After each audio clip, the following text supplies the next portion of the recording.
What's up, tricksters? My name is Charlatan, and today I'm going to share with you my new advanced keybind settings. I know, I've changed my keybinds. A lot of you on streams, off streams, in comments on Discord, you're asking me, why did you change your keybinds? Why do you have this and that? Today I'm going to explain you everything about my keybinds and why do I use them on those buttons. Why do I use abilities on mouse button 4, mouse button 5, F, Q, etc. And I'm also going to explain you why I'm going to use a 16:9 resolution when I'm streaming and not 4:3 like I said in my video settings. So basically, with this video we are going to wrap up everything because I already did general settings, crosshair settings, sensitivity settings, video settings and audio settings. The only thing left to cover are my controls or keybind settings in Valorant. So let's start right away without any fancy green screen or mask or anything. Mascherino is here. He can stay there for now because we have a new mask coming really soon. So for now, my forward key is W, S, A, D, normal keys, like I'm moving like any normal human being. Maybe you are using the arrows or something else, but I am just a normal human, normal player, and I use WSAD for basic movement. My default movement mode is run because I'm used on that in CSGO basically, because when I'm shifting I'm walking in CSGO, but I see some players maybe from Call of Duty or from some other games, they all use the basic movement mode to be walk. It is kind of weird for me, to be honest, like it's not something that I'm used on, so I use run. I personally think that there is no real difference, and there is no any benefits, etc.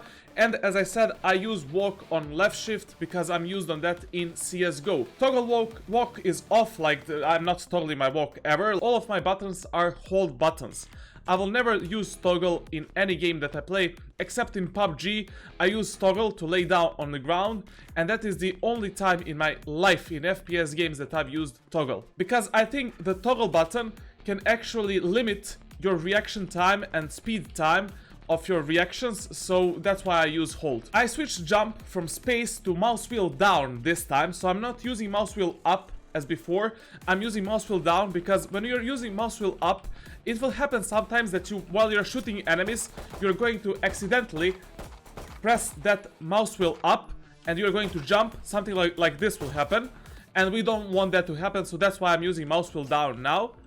And also I'm using X when I'm playing Jet so I can glide in the air. So basically I use X because my thumb is free. I don't have space to use, I have nothing to use for thumb, so I can use X for that gliding action with Jet. For crouching I use left control because I'm a CSGO player and it's kind of natural for me to use the left control. I use it in Quake Live, in CSGO, in PUBG, in almost every single game in Call of Duty that I played, I use the left control, so I'm keeping it there. And toggle crouch, as I said, everything that has any kind of toggle. No toggle in my house. Off toggle. Now we are moving to the juicy part, which is equipment. The fire, left mouse button, like any other game that I play, and secondary fire, my right mouse button. My toggle zoom level is on C. Basically, when I'm sniping with operator, I press C to zoom in and zoom out.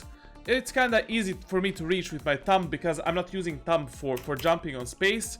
I'm using it for something else, and I'm gonna talk about that later on. I'm using my thumb to basically glide in air, to jump with Jet, and I'm using it for toggling in and out the operator. Aim down sight, hold, as I said already. Sniper rifle aim, hold. Operator zoom doesn't exist because I'm using it on hold. Auto re-enter scope is off. Reload, default. Equip primary weapon, default 1. Secondary weapon 2. Melee weapon 3. Spike 4. This is all default for me. I don't have cycle to next weapon and cycle to previous weapon. I hate these options personally in every FPS game that I play. I think they are only slowing you down. It's much faster always to navigate your weapons from these buttons like 1, 2, 3 and 4 and just get used on that. I never use the mouse wheel up, mouse wheel down or some other button for navigating my weapons. I'm only using my numbers on keyboard. Drop equipped weapon item is on B, so that's one more usage of my thumb. I use my thumb to basically drop the weapons on the ground because I'm not going to use that a lot during the games, to be honest. Equip last use weapon, as I said, cycling through weapons, it's not my thing, so I have no button for that. Inspect weapon is Y because like I don't care about inspecting weapons. And use object is on E because in most of the games, like when I played PUBG, I open doors on E, I pick up things on E, etc. So I'm using E as my default key for using objects. Use spike and plant or diffuse spike is 4, as I said already, and I changed the usage of my abilities. I put my ability 1 and ability 2 on thumb mouse button 4 and thumb mouse button 5, this is thumb mouse button 4 and this is 5. Why? Because I find it much easier when I'm playing agents like Raze to have my movement keys, to have my whole 5 fingers on the left hand only being used for movements in game, for WASD, for jumping on X or something like that, and I'm using my thumb and my mouse to navigate these abilities. So it's much more easier for me to perform this action with these keybinds instead of keeping it on 4 or E or F or C, etc. That's why I'm using mouse button 4 and mouse button 5. And most of the abilities in Valorant are just the drop type of abilities, or abilities that you basically equip, like this grenade. And as you can already see, my ability tree is on Q and my ultimate is on F. Why on Q? Well, it's because it's just the first ability that's on the list, and it's kinda natural for me to be on Q. I don't know, maybe from League of Legends or something like that. I don't know. I just thought like Q would be a cool button. Like, it's really close button to my W and my movement keys. And F is basically my ultimate because it's really close to my movement buttons and I can easily press that button for ultimate. And use spray is on Z because I never use sprays. Comms, which is the most important part of any FPS game. The communication is the key to your success. I don't have any party voice push to talk anymore because they disabled the option for me to bind the same key to these options. So I'm only using the team voice push to talk. So when I'm in a party, basically I'm just talking to my whole team. And as a team voice push to talk key, I'm using space because it's a really big button. Like, you cannot miss this button. And you don't use, and I don't use thumb for anything important, especially in game. Like, I'm using it for gliding with jet. I'm using it for basically dropping my weapons on V and for toggling on and off the zoom modes when I'm using operator.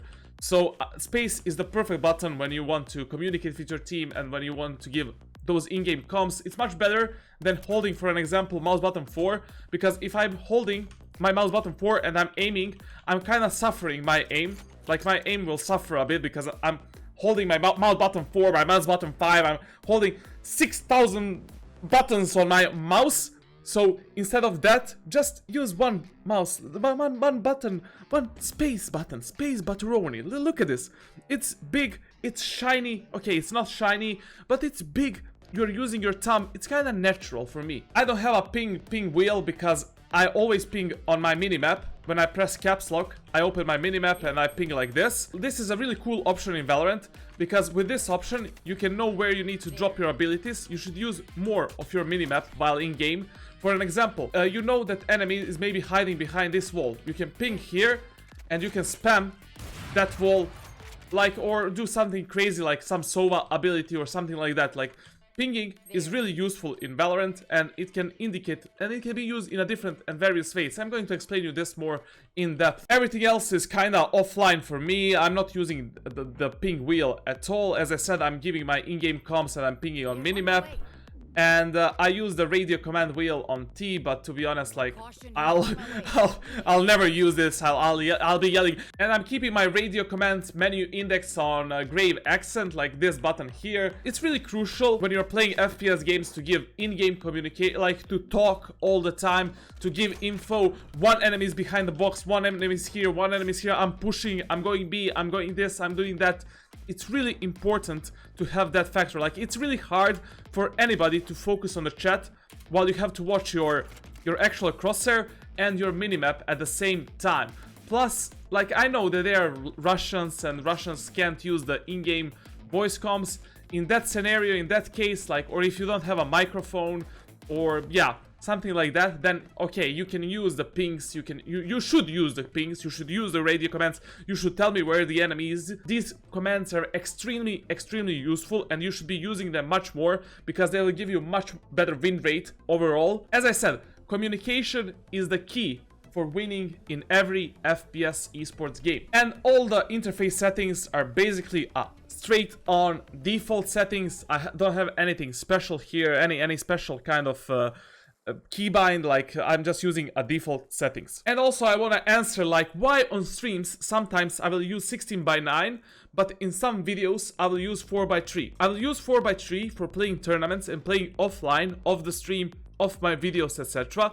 And I will use 16:9 on my videos and on live streams. Why? Simply because I want you to give you the full resolution. I want you to give the best possible quality stream ever. And I just want it to be high, crisp to the maximum, crisp quality. I don't want you to suffer, your eye vision to suffer. Maybe you are Grandma Josephine, maybe you have glasses, maybe you are watching me at phone, like you already don't see the gameplay well. So why should I limit you to the 4:3 resolution for nothing, since the FOV is the same and it basically doesn't change anything except my crosshair and like something in my head changes. Like there are no real changes when you're playing on 4:3 and 16:9 in Valorant. And this wraps up basically all of my in-game settings, like in Valorant. I don't think I'm gonna change anything from video settings to general settings, sensitivity, crosshair, audio, controls. Maybe I'm going to switch up controls later on if I choose to get a new mouse, because I wanted to get a G604 wireless. I want to try out that mouse for Valorant, but maybe I'm going to change them in that case. But if I don't change my mouse, I'm just gonna keep them like they are right now, because I'm getting used to them and they are easy to navigate on my keyboard and my mouse. If in future I find any good video settings or settings to boost your FPS, or some kind of like a hack to get you more that juicy FPS, better ping, better anything, I'm going to make an update. I'm going to update you as soon as I get some new information. But for now, this is all I have for you guys regarding the video settings, audio settings, general settings, sensitivity, crosshair. So yeah, I think that's all we can cover about the advanced settings in Valorant. I'm really glad that we wrapped up this series, because a lot of you have been asking me these questions on my live streams. Now I can just say go watch my video and you're going to check my settings. And that's basically it for this small video. And all that I can say right now is hit that subscribe, turn on those goddamn notifications, and spank that bell icon so you don't miss any new content from me, myself, Charlatan. In the description you have other social media where you can follow me for some future live streams and announcements. Also, leave that like and leave a comment. What video do you want to, what topic do you want me to cover in some of my future videos regarding Valorant, gaming, life? I'm here to help you improve in gaming, in life, to make your life easier and better, and also entertain you. And you can also join my official Discord server. I want to keep in touch with all of you, my dear friends. I'm yours, one and only, Warden of Valorant community. Thank you for watching, and cut!